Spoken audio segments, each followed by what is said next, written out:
morning. Thank you for joining me today. My name is Immanuel John. I'm your host of Minion's Unfiltered podcast. The whole goal of this conversation is to introduce you, our dear audience, to Larry C. Johnson, who is a former CIA analyst. Am I still correct, Yeah, Larry? that's correct. So, I'm a has-been. okay, one of the first questions that naturally comes to my mind is so when did you retire, Larry? Well, I didn't retire. I started at CIA in 1985. I lasted Oh, until 1989. I got fed up with the terrible management of the place and was invited to go to work for Ambassador Morris Busby, who has just been named the coordinator for counterterrorism. So I moved to State Department, where I worked in the counterterrorism office. I was responsible for transportation security, anti-terrorism training assistance wow. program, and special operations interactions with the military. Wow. That's fantastic. So I did that for So four you, years, and then I set up my own consulting business. oh, wonderful. That's a rich career, at least for the short time that you were in the CIA. How has the CIA changed over the years? Because you said, right off the bat, you got fed up. What was it that, you know, um, blew the Pushed fuse? me over the Yeah, edge. yeah, let's say, yeah, Uh, that's maybe the right way to say it. I had a new branch chief, and this was like just the dawn of the computer age, 1980. So this is 1989, and um, every morning we would get message traffic. The intelligence that would come in overnight. There'd be messages from State Department, from the National Security Agency, from the CIA Directorate of Operations, from Defense Intelligence Agency. So I had a stack of paper about you know as thick as Dostoevsky's War and Peace, and you have to read through that. You come in and read through it quickly in about 45 minutes to an hour, so Wow. that you would identify what were the critical messages or issues for the day. And so the front office, uh, we were a part of what was called Middle America Caribbean Division. So I was in the Central American branch. And so the front Mhm. office, the division chief, wanted to see what we thought were the most important messages, or I thought. So I would dutifully prepare 6, 8 messages to send forward. Unbeknownst to me, my branch chief was doing the same thing. The problem was Mm. she didn't know a thing about Central America. She didn't know the issue. She had been working on Africa. Africa is a big different place than Central America. I Mhm. had lived in Central America. I lived in Honduras, Guatemala. So I knew the language, knew the culture. Um, Wow. and apparently, she continued to send messages forward. This went on for 2 or 3 weeks at least. And I was supposed to be promoted. And when I went in to be informed about the had a what they call a performance appraisal report, a PAR, PAR, and I was expecting to be promoted because I was in the top 10% of analysts. I was considered an excellent briefer. Uh, I had written a hardcover, so I checked all the boxes. And when I walked Mm. in, they informed me, no, we're not promoting you because we have questions about the integrity of your analysis. And it all boiled down to the fact that I was giving them different messages than my branch chief, a woman named Mary. And instead of them, the first day when they saw that there were two different sets of messages coming from the same place, instead of them calling us in and asking, why the difference, asking us to explain it, where I would have had to diplomatically say she was ignorant and didn't know what she was talking about because she didn't have the experience. They didn't do that. They just made an assumption that I was trying to mislead them. And so that's what I was furious. I received Mm. I got them here on my wall. I had two exceptional performance awards within 6 months that year. So it's not like I was some bad analysts not doing good things. So I go from getting 2 exceptional performance awards to them saying that they had questions about my integrity. So I left with the state. Wow. Yeah, I mean, it seems to me that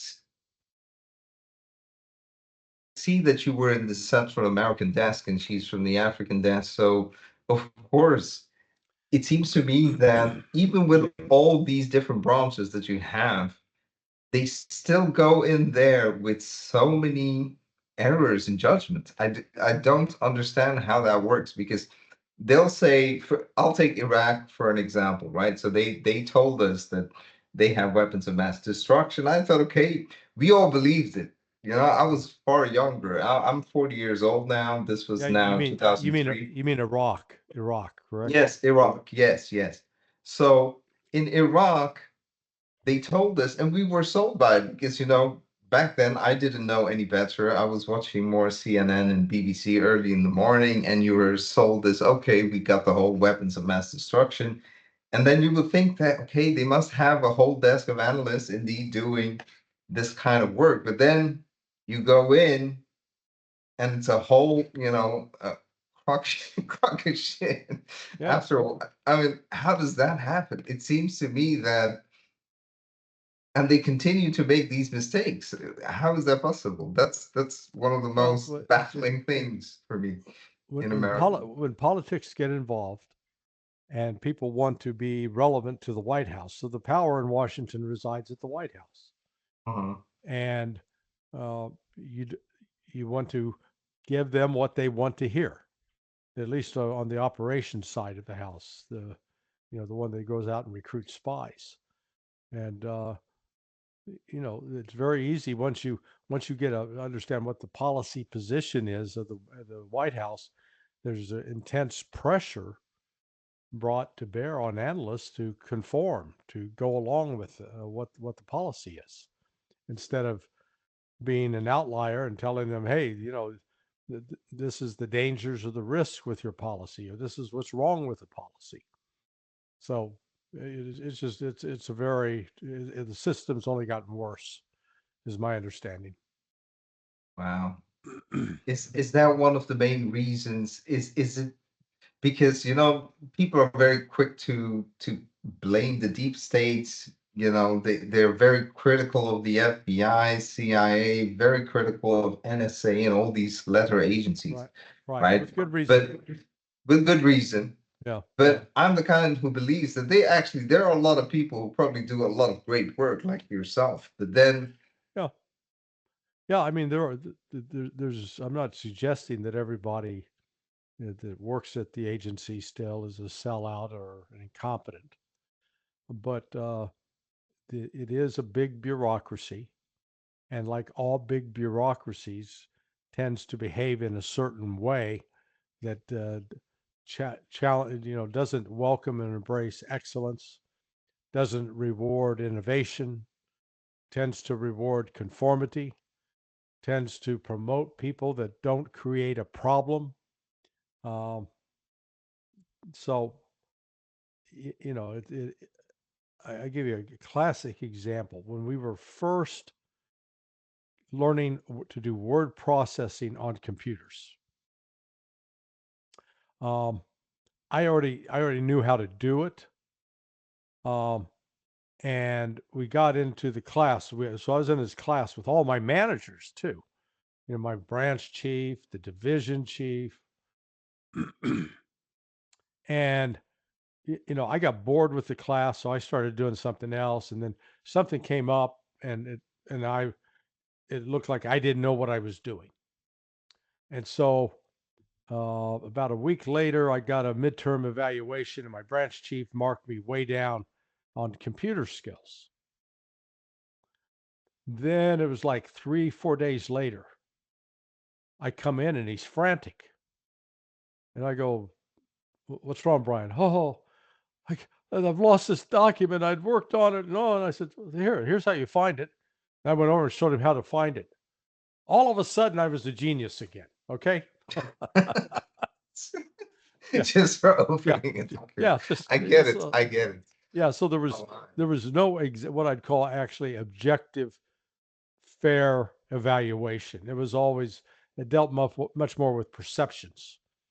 Are you Mm, are you a loud person? I mean, I'm naturally my personality was not the typical personality for someone in the Directorate of Intelligence.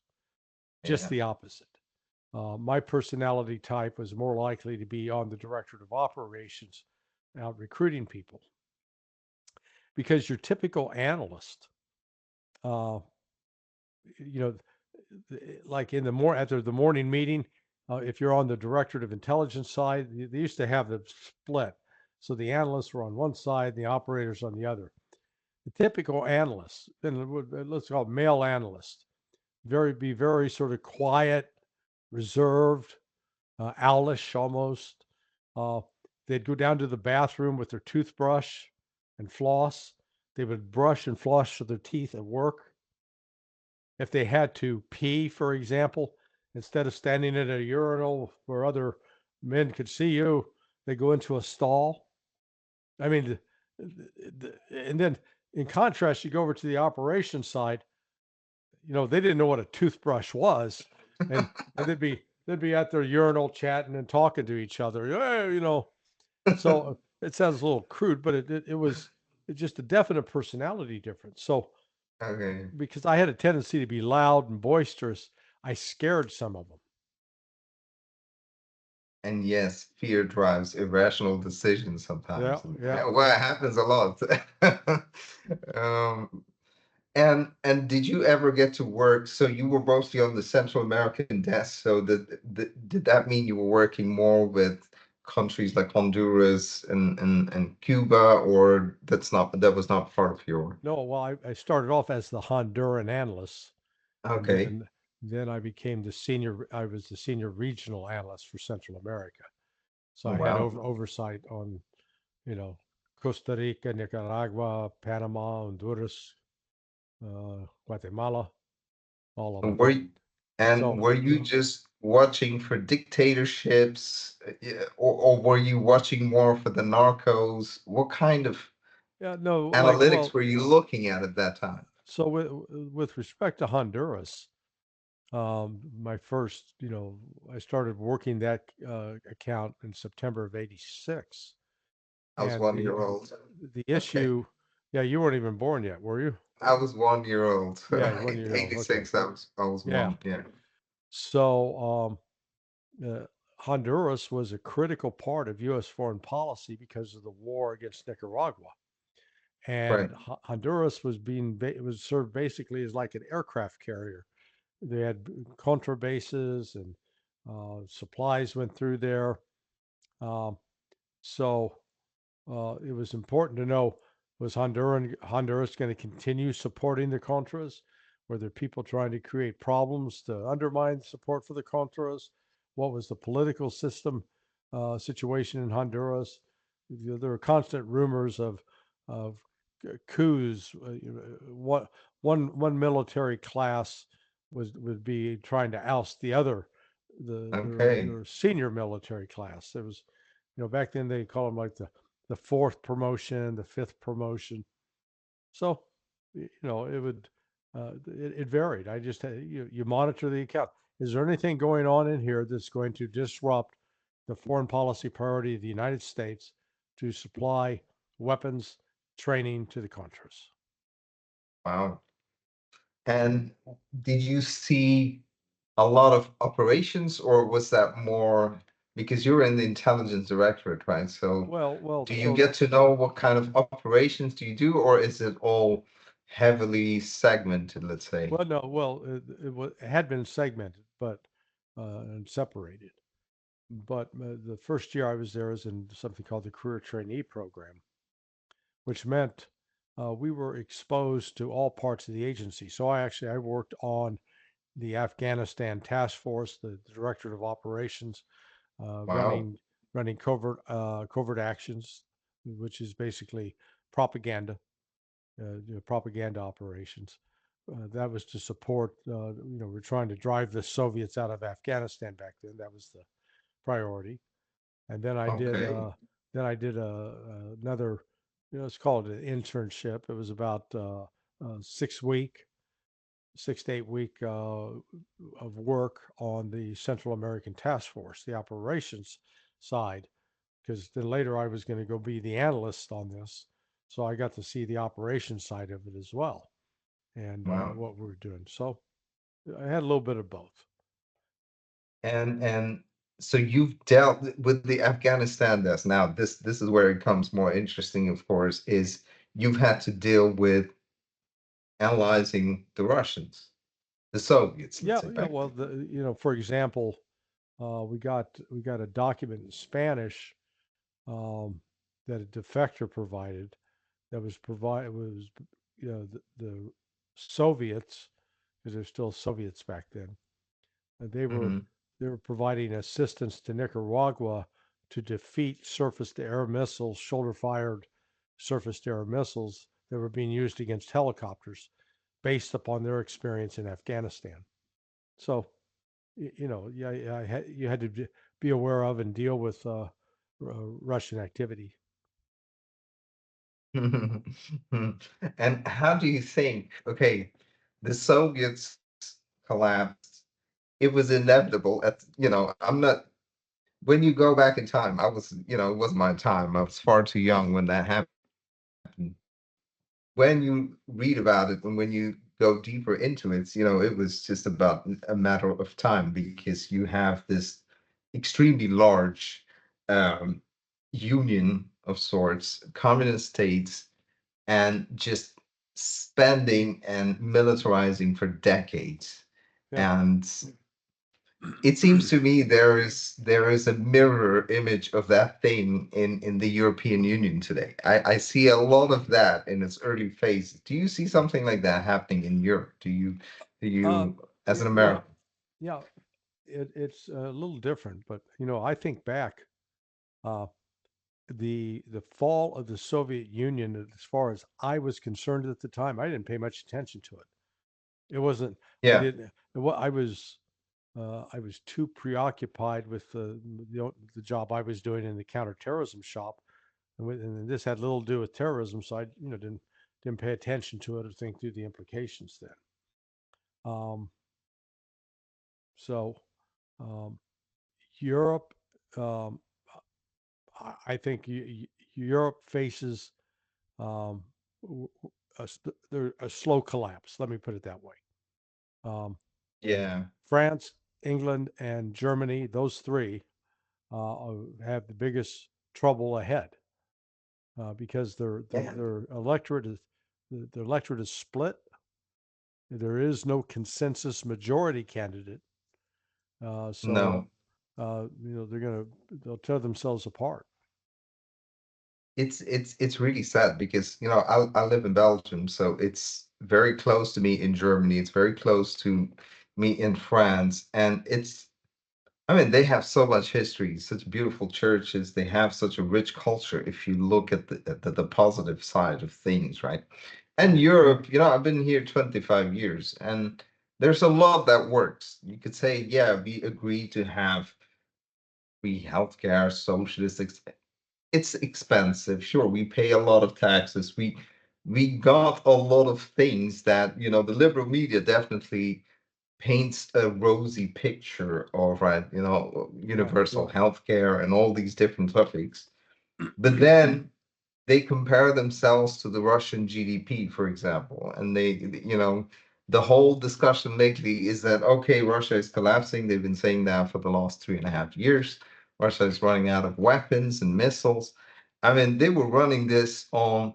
Do you think this is the kind of mockingbird, CIA propaganda that I mean, so well, blatantly into it, or is it more subtle? Yeah, I mean, uh, because this to me is propaganda at some yeah, point, no, it's not even subtle. Look, effective propaganda has to have an element of truth. There has to be a kernel or core of truth to it. You can Right. have embellishments and other things. But these, as you correctly note, France, Germany, the United Kingdom, they're just lying, flat out lying. And they can pretend that Russia's economy is in collapse, even though Russia's economy is growing at 1.8%. That's not great, but they deliberately cooled the economy off to deal with inflation. But they're growing at a their growth rate is higher than that of France, Germany, or England, Correct. which means if Russia's collapsing at 1.8%, what does this mean for those countries? I was Plus, thinking the same thing. yeah, plus Russia's got a debt to GDP ratio of 19%. Correct. England is 101%. France is France is 103, I think. 115, I think. Oh, 15 now? Yeah, yeah, Okay. yeah. So, All right. Wow. and so I get the numbers just don't add up, or the numbers tell a different story. Yes, and it's really sad because when we look at the lawlessness and chaos that has come over for the last, especially since 2015, since Libya, Syria, and that whole chain of spring Arab Spring moments, right? Those lovely times. We had enormous, surge of immigrants everywhere, illegal immigrants, and it was a pity because I personally saw the cleanliness go worse, the crime go up in a lot of cities, and I mean Paris is dysfunctional. I've been to Paris many times. I've been to France many times. I've traveled there quite often, especially during the summer. It's perfect. But we never go into the cities most of the time, the big cities, because they're always striking. There's always a protest. There's Hmm. always some sort of riot that's happening someplace in France. It's like a natural pastime. Yeah. Well, in fact, I know what you're talking about, and I've seen it longer over a longer period than you did. Okay, yeah. I was in Paris in 1996.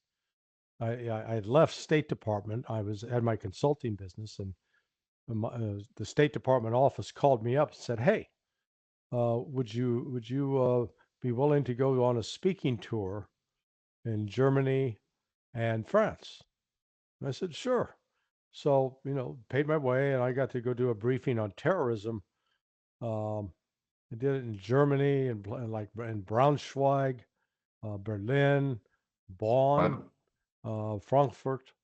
Um, I think that was it in Germany, maybe Cologne. But then when I went to France, I was at the École Polytechnique, the technical Wow. school. Uh, and but in 1996, Paris was magnificent.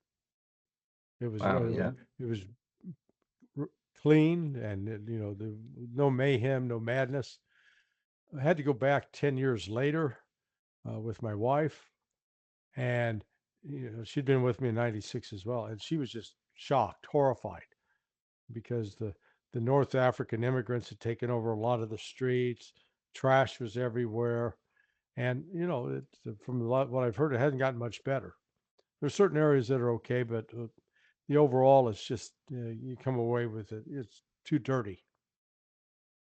Yes, it's at a dysfunctional state at this Hmm. moment in time. It's really, I mean, you have Eastern European countries like Poland maybe having better GDPs and they'll say Romania and stuff like that. But if you go, the more west you go, the more dismal the picture looks. And and when I look at Donald Trump, right? So I was watching your reaction with Daniel yesterday, and you were talking about the statement from Mr. Trump. I would like to focus on a particular point that he said. He said Russia is a paper tiger. I know you think it's a bit of a bluff, but a Oh yeah. bluff, or yeah, why do so many people think that Russia is a paper tiger? Why? I mean, who are they trying to convince? Well, because Because they don't have any experience. I mean, the travel to Russia is it's restricted, so you can't just hop on a plane and go over there. Right. You've got to go through the process, get a visa, and then there's no direct flight from the United States. You're going to it takes probably a minute, close to 26 to 29 hours from just the United States getting to Moscow or to Wow. St. Petersburg. So that's a problem. And then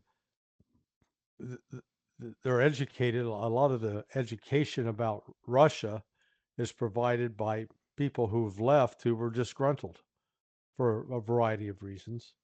A lot of it sometimes has to do with just being Jewish and this legacy from the communist era when the split between Stalin and Trotsky was essentially a split between uh, you know not that Stalin was some great Christian, but Christian and Muslims, the Ottoman Empire. So um, I mean, it's remarkable that what you see right in the United States can't do. So Yeah. I mean, after 3.5 years, the way they continue to lie. I mean, one of the most egregious lies, I believe, is the casualty figures that Ukraine keeps publishing every day. I mean, it's a joke. I mean, they claim 1 million Russian casualties, and they cannot account for the 15 times excess in firepower that the Russians bear to, on a daily basis. It's such an egregious lie, but they run with it and expect that people would just buy into it. well, it is. Um, it's very easy to I think it's easy to disprove. Uh, Number one, there are death notices published in Russia. So and one company, Media Zona in England, has correct. taken it upon itself to track those death notices. Now, and I feel comfortable relying on Media Zona not because they're objective. They tend to be very pro-Ukrainian, anti-Russia. Yet, even their numbers and their methodology of looking through obituaries and then Correct. social media, following social media. Yeah, there it is. Um, 132K. and look at Yeah. see how the red is decreasing at the bottom. Yeah. So that means they're getting fewer. Russia's incurring fewer casualties, even though the fighting has intensified, which goes to Correct. show that they are actually able to uh, fight more effectively and then while minimizing casualties, whereas the Ukrainians are taking enormous casualties. So, and you can demonstrate this with you look at the data for exchange of bodies. Uh, the Russians have the Russians have a store of Ukrainian cadavers. Ukraine has some Russian cadavers. So um, they meet at a particular location and hand off the bodies. Since January and up until just about 2 weeks ago, the the Russians on average for every for every one Russian soldier that is given to the Russians turn over 40 dead Ukrainians. So Yes, it's absolutely horrendous. Those yeah, and figures then are. uh, you know there are ways to go online and track it. So, but nobody that's where this lie is being told that Russia's losing. And if you're Donald Trump and you're listening to this, oh, Russia's losing, you got terrible casualties. Well, what they don't tell him is those terrible casualties are all Ukrainian, but Correct. he doesn't get that point. And do you think then, I know what Mr. Trump has to do in terms of trying to end this war. He did say he will try to end it in 24 hours. Right, It's right, not that easy, of course, because Biden did leave him with a point where Ukraine had just gotten into Kursk and Russia would never negotiate on that point because they had a lot of, Ukrainians on their territory. Yeah. So I knew that it was going to get a lot more complicated when he took in power, and he did. But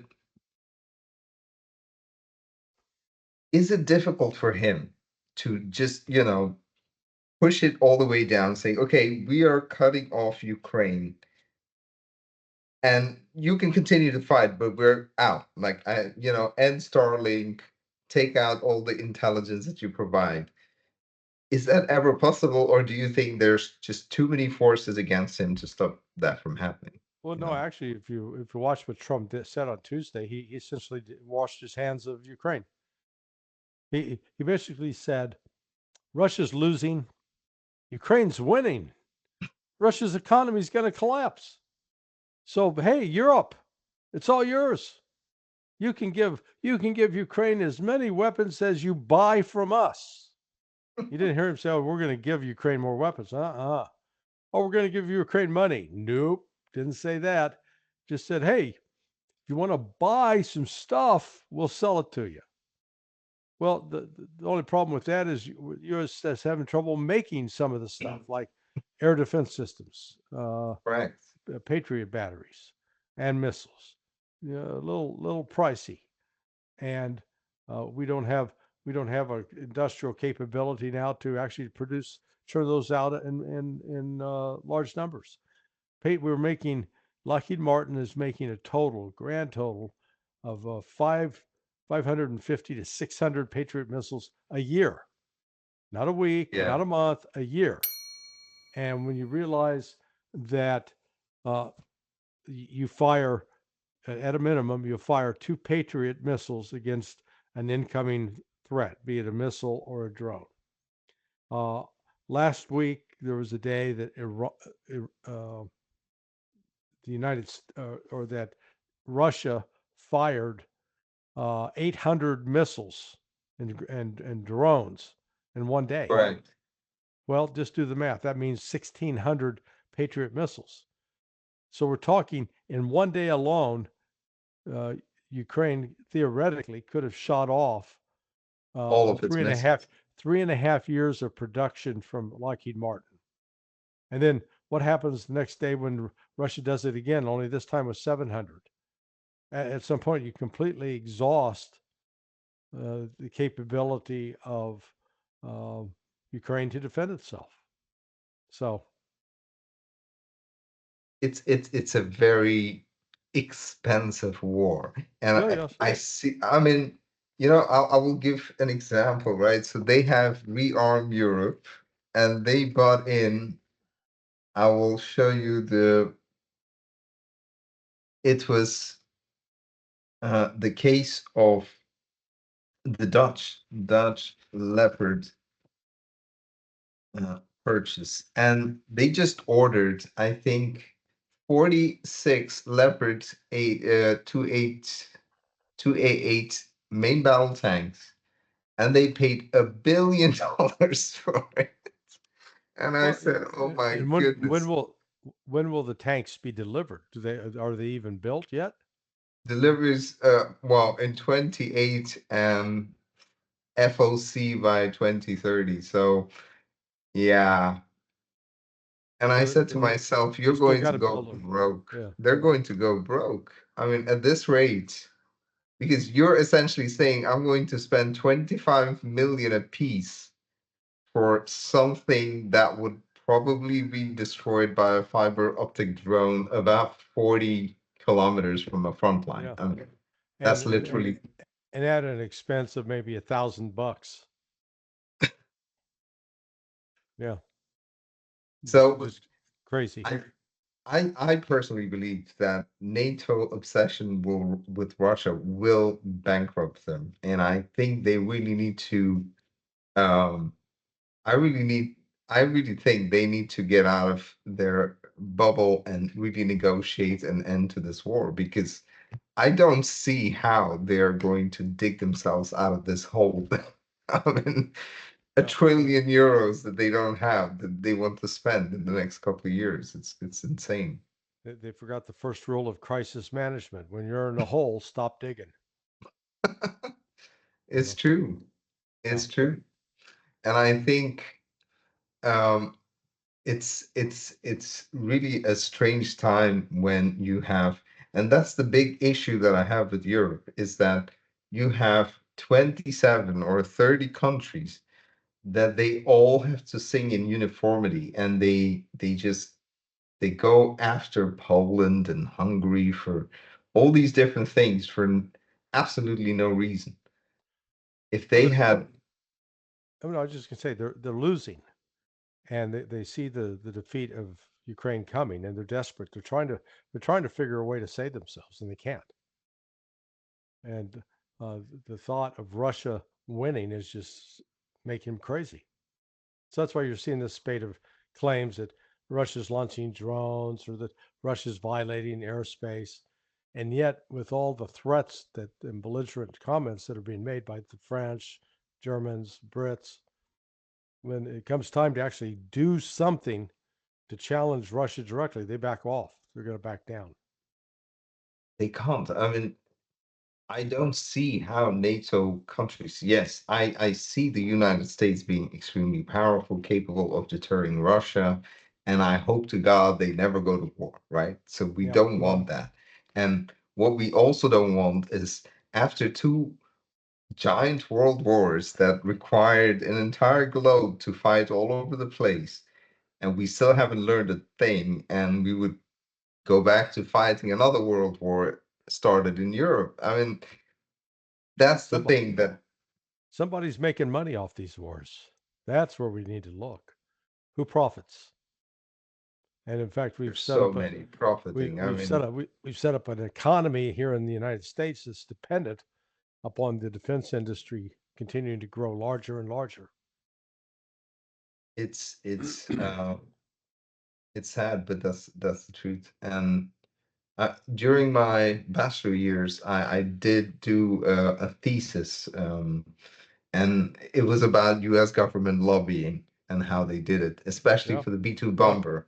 And that was fantastic. It was a wonderful research moment for me. I was a business student, and I discovered that a lot of senators were given a lot of huge amounts of contributions in the six figures.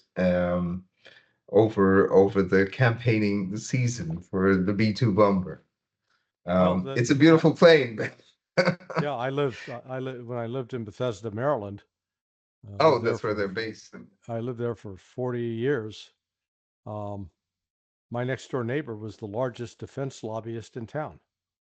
Oh, So wow. Okay. that was his business. That was his business. His business consisted of taking people to dinner, buying fine wine, And getting things done. getting the companies that he worked for to give him money that he turned around and then gave money to these members of Congress. So when it was time for him, when he had to call, needed certain money put into the budget that would benefit, say, Raytheon or Lockheed Martin or General Dynamics, that he'd pick the phone up and call that member of Congress who'd beholden to him for money. And they remember, hey, not a problem. We'll get right on that. Yeah, it's just it's like a legalized prostitution. Only the only person getting screwed is the taxpayer. Absolutely. Absolutely.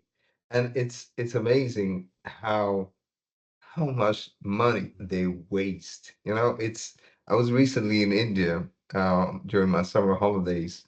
I was a whole month away in India traveling, and I could not fathom the pace of growth. I mean, it really shocked me. Yeah, it had been 2 years since I had been, so but 2 years is a long time in Indian time, for example. They are moving fast. I understand they have a lot of problems still with filth and squalor and dirt and infrastructure and But energy, but it's getting better. it's getting better. Yeah. And they're focused. They're focused. I mean, and I don't see that drive in Europe. I don't see that. Well, in the United States, thankfully it's still a very capitalist driven, market driven economy. So you still have a lot of products and services. Yeah. But in Yeah. Europe, they open their gates to China in a very innovative. Now we see a lot of Chinese cars, especially in Belgium and other places, slowly creeping in. And then yeah, I don't think many of these big companies like Volkswagen and BMW and Mercedes have a long. They're going to have tough times in the Yeah. next many years. Yeah. Well, Um, they're already started. That's for sure. It's true. Yeah. And nobody see at this point can match the production capacities in China. And they do have a lot of rare earths that we all need if we want to go electric. Do you think, and I know Trump has put a stop to a lot of the fossil fuel hate, let's say, that happened over the last administration. Do you think that is likely to um, change in the future, or do you think America is good and done? They're happy doing a whole broad spectrum of things. Because in Europe, I think by 2035 we need to get rid of all all diesels at some point. Well, the problem that confronts Europe and the United States is even if they wanted to go all electric, they They don't just have don't. the power generation to handle the load. They just don't. And so you've got potential demand for the power electric vehicles. Then you got the electrical demand for the AI to run the servers, these massive Wow. computers. That's what's really going to drive the usage up. And there's only really one country in the world that's got that completely solved. That's China. That's true. Russia's in pretty good shape too. But the United States, no. Europe, awful. Awful. They sold away all their cheap energy. I mean, they don't want Russian energy anymore. I mean, I was looking at some of the historical data. They were piping us gas at €3 a cubic meter at some point. I mean, Yeah, right yeah, now it's yeah. No, straight through the pipeline. I mean, Ru- it's Russia's more than happy to sell it to India, absolutely, why wouldn't and India will mark it up and send it all. They get to play the it? middleman. And and that's the funny part. They want to sanction India. They want to sanction China. But and I said, why would Europe do that? Because India, EU Petroleum, is the largest supplier of petroleum products to Europe. I mean, refined. Yeah, It's asinine, and it's refined Russian crude basically. Basically in 2024, it was the largest exporter of Russian refined products to hmm Europe. I mean, and they want to sanction them. Do you yeah. think they will end up doing that? I don't think No, Europe will do no. that. Europe's not. Particularly the UK. UK's in the midst of signing a free trade agreement with India. They're not going to Yes, sabotage that. they're not Yeah, gonna do that. right. Yes. I think at least they understand at some point that they cannot do this. But do you think, because, the Modi government, I'm sure, is not happy with all this tariffs, and I think they were okay with having a trade deal with the United States, but when they did this whole secondary tariffs now, do hmm you think there's a way back? I know Indians will never keep it, close the door. There will always be a way in, right? Well, To go. it's done some real damage to the U.S. reputation, I think it does. Yeah. and so if a country's foolish enough to trust us, I don't want to hear them bitching, whining, or complaining when they get double crossed again down the road. And there was a time, indeed, and now India immediately canceled the F-35. They were looking at it because Trump said, "Hey, why don't you have another look at it?" And Yeah. India said, "Okay, we'll have a look at it." And they immediately dropped it. And now they're saying they'll get the Su-57. There's chatter that they want to maybe locally make it. And it's probably going to happen because we just finished producing the Su-30, the MKI version. in India. So the production is done. They have an empty factory lying there. I'm pretty sure the Russians will squeeze out a deal on this one because they're good at working with India, at least historically.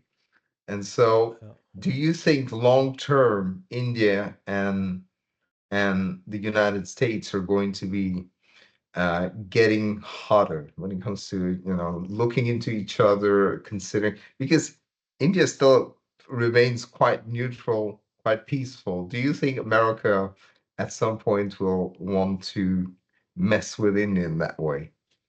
Well, I would say they already are, but what what this, let's call it this threat of tariff and the effort to coerce India into basically breaking a relationship, economic relationship Correct. with Russia, has I think become a watershed moment for India. Correct. India has always been close to Russia slash the Soviet Union. Um, True. as I've told the story before, that when my wife in 19, let's see, January 1973, she was on a winter tour of. She went to India as part of a month long college course, and she Wow. stayed with the family of Bandura Shastri, who had been the prime minister, and he'd been visiting Russia. He fell over dead with a heart attack the year before. So she actually happened to be and living with his wife and his sons um, when they celebrated the anniversary of his death, which was Mm, a big deal. So there's been this, but even during that period, it was a closer relationship between India and the Soviets.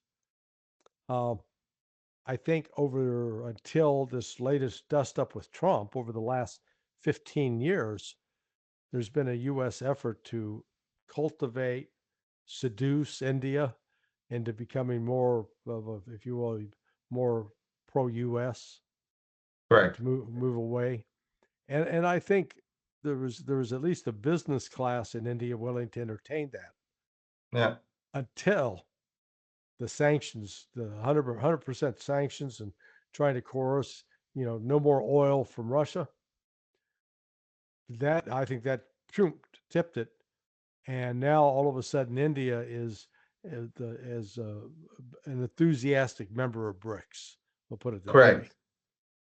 So Correct. yeah, yeah. So this is what we're seeing as a change. You're living through the creation of a new world economic order that's going Correct. to be circumvent that of the United States. That's true. That's true. And part of me is actually very happy that Trump does this, to be honest, because I always thought that India was relying too much, in the past with Russia, especially buying a lot of Russian weapons. And then, the Russians, because they're quite generous with their weapons, they deal basically with anyone, right? So they sold their weapons to the Chinese, and the Chinese are really good at copying a lot of those weapons. So Yeah, you yeah, have, and so India always felt like, okay, China is extremely armed with a lot of old Soviet copies and all kinds of weapons there. And then on the other side, you have Pakistan, which is openly supported by the United States. And I always thought, okay, India should focus on domestication, on making sure you can try to build more of your own weapons locally. And and I think this tips it over. I think for the next 50 years, it will be very difficult for American companies, I think, to participate, yeah, which is it's a terrible miss because I thought, hey, actually, it's okay to buy something from the United States, but this just hastens that moment, I think. yeah, yeah, And it's a missed opportunity, I find. I mean, I find that the United States and India could have been long-term partners in a better way. I find that this is a pity, actually. well, But yeah, part of me is happy for India, yeah, actually. yeah. U.S. is a bully. I mean, we've got to I face am. it. Um, you know, we're like Dr. Evil with our mini-me Israel. You know, it is, Yeah, it's really sort of a malevolent, malignant combination. But, this, the last 2 months, I think, have been formative for India in terms yeah. of making it understand how critical BRICS is, an independent, uh, a new financial order that cannot be held hostage to the dollar or hostage by the United States. It's Simply put. yes, the world is changing very fast. Do you think we get into in the next weeks, months? Because it seems to me, going back to the Ukraine war, it seems to me that there's an attempt because Zelensky is now openly threatening to, Russian leaders that they need to find shelters next to the Kremlin or find Yeah. them. Is he going to do something stupid at this point? Oh, Something like that? I don't rule that out, but Oh, yeah. that kind of trash talking is just, again, it's a sign of the desperation. Yeah, they could go in and sneak a suitcase nuclear bomb into Moscow and set it off. And then what happens? The Moscow's got a dead man's switch. If they are attacked with a nuke, they've got the system automatically launches nukes at the United States, at Europe. So, knowing that should give everybody uh, cause to relax and to do something different. It's absolutely true. Yeah. And I find it, do you think that this war ends with Ukrainian defeat on the lines where the Russians, they claim the four regions and they say, okay, do you think the Russians keep fighting till that point? They get there and they say, okay, we're done. We take it and it's gone. Or do you think they keep going forward? They Because, keep going. They keep going forward. They're gonna end up taking Kiev. They're gonna take Odessa, and they'll take Transnistria, and so wow, they'll carve out a portion of Moldova. you And think then, you're going that far, yeah? oh yeah, Oh yeah, man. Because Odessa, yeah, that's a tough one. yeah. It's That's not it. gonna be an easy battle. I know we talk about it on YouTube and stuff like that, but in reality, it's a horrific war. And I follow both Ukrainian Telegram channels and Russian channel. I pay close attention to the war, and it's brutal out there. Yeah. And if this continues, do you think actually Ukraine has the manpower and the potential to continue this? I don't know, a couple of years, or do No, you no, think no, no. They're gonna. They'll be lucky to survive 6 months. 6 months? Wow. And So by whoa, so you mean at some point, and I see the intense pressure that the Russians put on these different um encirclements that they create, right. and Bec- it's beyond comprehension sometimes when people keep saying, oh, Russia couldn't take, has had thousands of casualties just for that 1%. But I reverse it and I say for that 1%, they end up killing, I don't know, 7 to 1, at least. we've got the body exchange. Okay, we're Yeah. dead Russian soldiers return to Russia. Dead Ukrainian soldiers to return to to Ukraine. For every one dead Russian soldier, there are 40 dead Ukrainians. Okay, that- one that's a to lot. 40. That's and then the people come back and say, well, that's just because the Russians are moving so fast that Ukraine didn't have time to recover the body. Well, wait, you were just telling me that Russia was moving very, very slow and only had a very, very tiny bit of the territory. Which is it? They're moving fast or they're moving slow? Um, and that old reference about amount of territory they've captured, again, that's a lie.